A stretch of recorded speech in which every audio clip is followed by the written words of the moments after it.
patungkol po dito sa nangyari sa Senado kanina. Una, itong si Senator Bato de la Rosa. Actually, dalawa sila, di ba? Senator Bato de la Rosa, Senator Marcoleta. Silang dalawa po ang ire-react natin ngayon patungkol po dito sa reklamo nila dito kay Senator Soto. Medyo may konting reklamo sila dito sa liderato ni Senator Soto. Itong kay Bato, ini-emphasize niya dito na medyo parang narinig niya sa mga media interview nitong si Soto na sinabi niya mga gimmick ng minority. Yun ang hindi nagugustuhan ni Bato. Kasi hindi naman, sabi ni Bato, hindi naman ito noontime show na sasabihin mong gimmick. Senado po ito at seryosong bagay po ang mga ginagawa natin dito. Isa lang yun sa mga reklamo ni Bato sa liderato nitong si Senator Soto. At ito namang si Senator Marcoleta ay nagpalabas rin ng kanyang hinanaing dito kay Senator Soto. Nang nagkomentaryo itong si Senator Soto patungkol po na parang dinidiscredit niya ang mga parang pinatutungkulan na rin niya si Senator Marcoleta, pero hindi lang niya inamin kasi sabi niya wala raw siyang pangalang binanggit. Sinabi kasi niya na hindi naman lahat ng lawyer ay magaling mag-imbestiga sa patungkol dyan sa korupsyon. Meron pa nga dyang iba, no, na hindi lawyer na si Ping Lacson na yung pinatutungkulan niya. Hindi man lawyer si Ping Lacson, siya man yung pumalit kay Senator Dante Marcoleta, no, si Ping Lacson sa Blue Ribbon Committee. Mas magaling raw yun. So siyempre nasasaktan rin itong si Senator Marcoleta sa mga sinasabi nitong si Soto. So yan po ang ating ire-react, dalawang video po ito. Unahin muna natin itong kay Senator Bato de la Rosa at yung kay pangalawa, Senator Marcoleta. Maganda kasing pakinggan itong dalawa kasi si Senator Bato is very brave and ito namang si Senator Marcoleta ay tumpak na tumpak kasi nagbabase kasi sa batas itong si Marcoleta at sunog na sunog itong si Soto dito. Okay, so yun po ang ating ire-react ngayon. Pero bago ang lahat, bago natin ito pag-uusapan, tulungan nyo po muna akong i-like at saka i-share itong ating video para guys kakalat ito sa taong bayan. Okay, mag-like and share para marami po ang makarinig at maalam ang katotohanan sa nangyari ngayon sa ating gobyerno. Okay, sabay-sabay tayong mag-like and share. 1, 2, 3, go! Ayan, thank you very much. And sa mga bago pa lang dito sa aking channel, if this is your first time, mag-subscribe na po kayo kasi libre lang po ang mag-subscribe, walang bayad yan, no? Updated pa kayo sa ating mga balita. Okay, so sabay-sabay muna tayong mag-subscribe sa aking channel. 1, 2, 3, go! Ayan, nakasubscribe na ba lahat? Okay, so start tayo. Unahin muna natin itong kay Senator Bato de la Rosa. Senator de la Rosa is recognized. Thank you, Mr. President. Mr. President, since nabanggit mo na lang rin na yung pagpangalaga sa lahat ng miyembro ng Senado ay isang tungkulin ng Senate President. I just would like to bring to the attention of the Senate President. I came across with the news na when the Senate President was asked by certain Christian Esguerra regarding the minority taking up the question about the custody of Bryce Hernandez. Ito po ang sagot ng ating Senate President, which I find it very, very, very sad because being the Senate President, we hope that you are going to take care of not only the majority, because you're not the majority leader, you're the Senate President, and we hope that the majority and the minority will be taken care of by the leadership of the Senate. And if I quote your answer, Mr. President, gimmick yan ng minority. Hindi ba nila naiisip na baka si Martin Romualdez ang tuta ko? Makabintang sila porque pinagbigyan ko yung TRICOM, tuta na ako. May ginawa ba akong illegal? Yung request ng House of Representatives, illegal? Hindi. Ang gusto ninyo, awayin ko yung House of Representatives on day 1. Mamatay sila sa sama ng loob. So, malungkot lang ito dalawang punto, Mr. President. Unang-una yung... sa totoo lang, no?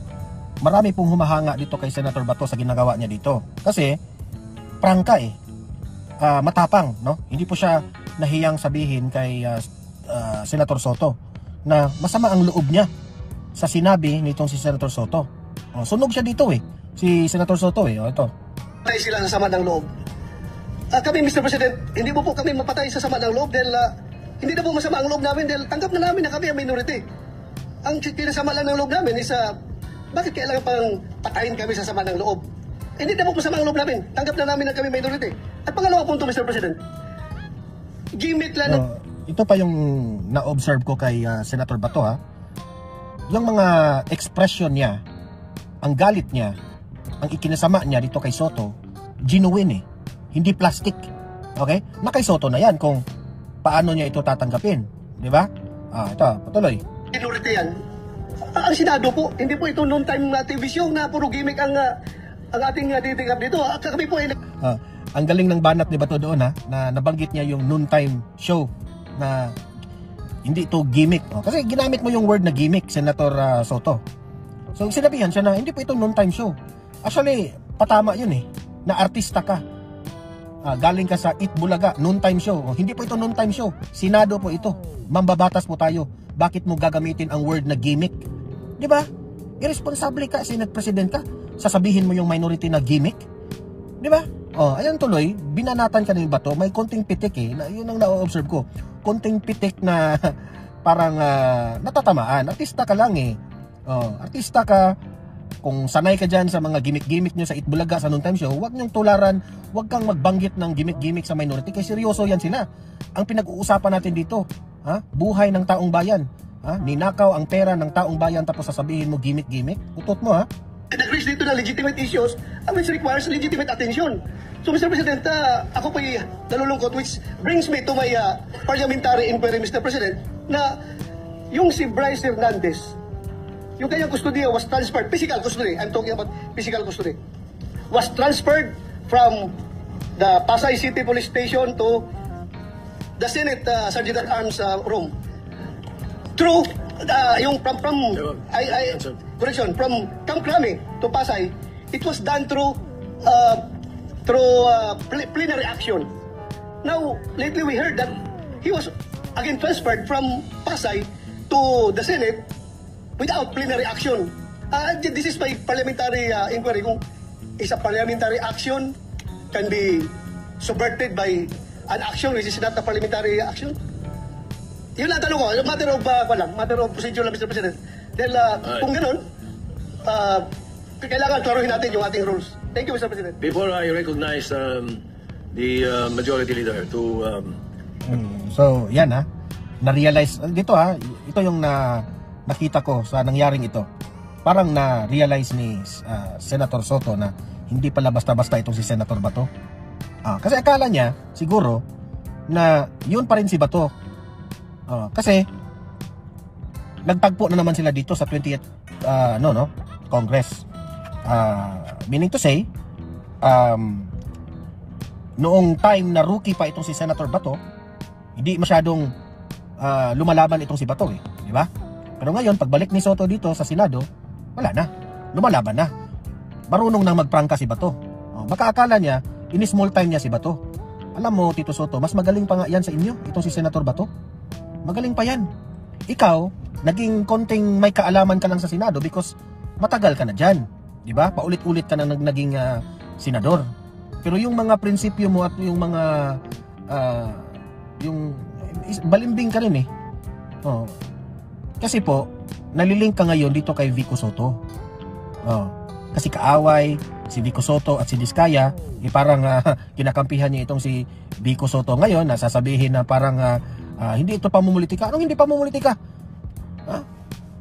Ano yan kumbaga uncle uncle kayo ni Vico Soto. Tito nga tito ka ni Vico Soto. Tito Soto. 'Di ba?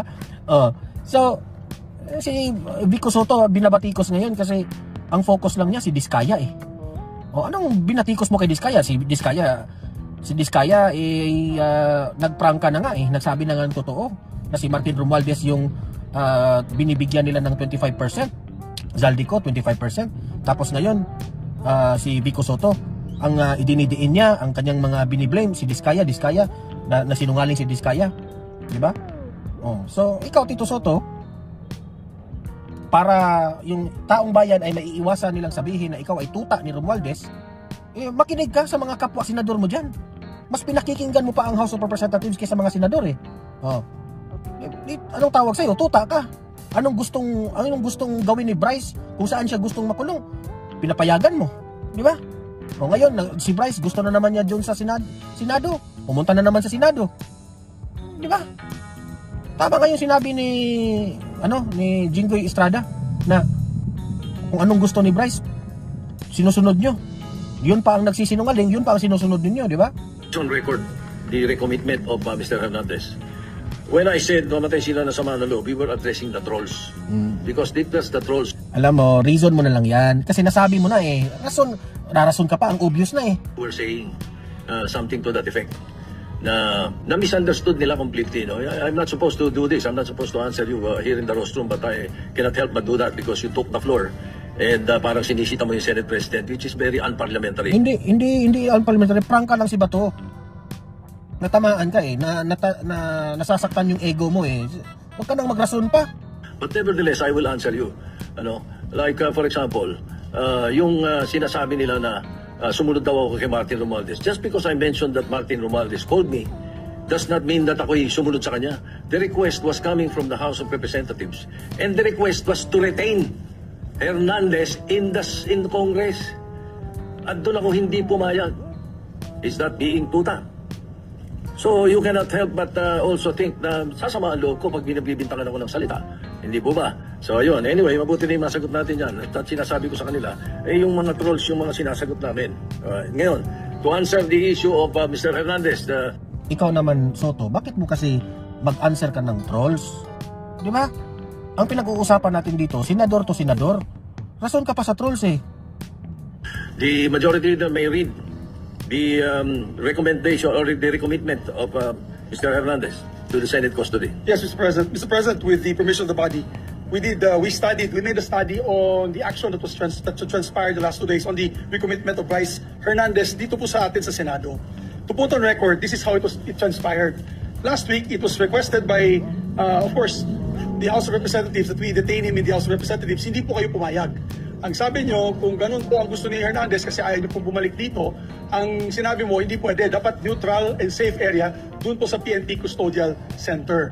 So nagkaroon po tayo ng debate dito dahil it was our distinguished colleague, Senator Marcoleta, who raised the issue that why was he put in the PNP Custodial area and not to the Senate Detention Facility, which was seconded by many of the members of the minority. A debate ensued. After the debate, I asked for a minute suspension and we all suggested na sa Pasay City Jail na lang po dahil malapit po sa Senado. Pero let's not forget the fact that originally, the position of the minority was to bring him back to the Pasay City Detention. It was only I who made the recommendation during the break that we keep it in Pasay City Jail because I approached the minority and you all agreed to my recommendation. And then after we started the session once more, the motion was done by the minority, graciously done by the minority to move him instead to the Pasay City Jail. But upon consultation of the chairperson of the Blue Ribbon Committee, Senator Lacson, the Senate President granted the request as the chairperson of the Blue Ribbon Committee requested that he be brought back to the Senate. Which was really, yun talaga ang posisyon ng gusto ng ating minority at the time para wala ng gulo.